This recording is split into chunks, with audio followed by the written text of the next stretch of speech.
আপনারা দেখছেন নিউজ তৎকাল 24, সময়ের সাথে খবরের সাথে আপনাদের পাশে নিউজ তৎকাল 24। নমস্কার, নিউজ তৎকাল 24 এ স্বাগত।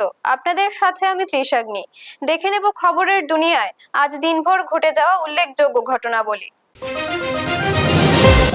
আফগানিস্তান পাকিস্তান সীমান্তে নতুন করে সংঘর্ষ ও বিমান হামলার ঘটনায় বহু হতাহত হয়েছে। দুই দেশের মধ্যে উত্তেজনা আরও বেড়েছে।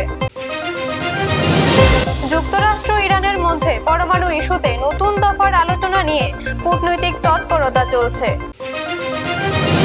ইউরোপের বিভিন্ন দেশে তীব্র তাপপ্রবাহ অব্যাহত রয়েছে।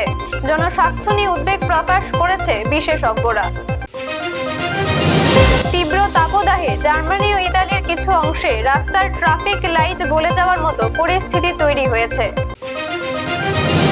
বাংলাদেশের প্রাক্তন প্রধানমন্ত্রী শেখ হাসিনা একটি সাক্ষাৎকারে দাবি করেছেন যে তিনি এই বছরের মধ্যেই বাংলাদেশে ফিরে যাওয়ার পরিকল্পনা করছেন।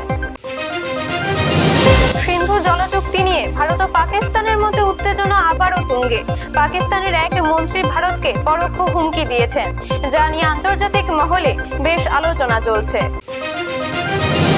জুলাই থেকে রান্নার গ্যাসে কড়াকড়ি। আগামীকাল 1 জুলাই থেকে এলপিজি সিলিন্ডার বুকিং এবং কিছু নিয়মে বড় বদল আসতে চলেছে। গ্রাহকদের আজই কেওয়াইসি সংক্রান্ত কাজ শেষ করার তাগিদ দেওয়া হয়েছে। জুন মাসে সোনার দাম ব্যাপকভাবে কমেছে। জুনে প্রায় 17,000 টাকা সস্তা হয়েছে সোনা, যার ফলে পুরনো গয়না বিক্রির এবং নতুন কেনার হিড়িক পড়েছে বাজারে।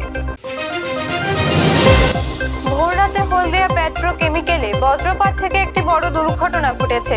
এই অগ্নিকাণ্ডে অন্তত 35 জন দগ্ধ হয়েছেন এবং বেশ কয়েকজনের অবস্থা আশঙ্কাজনক।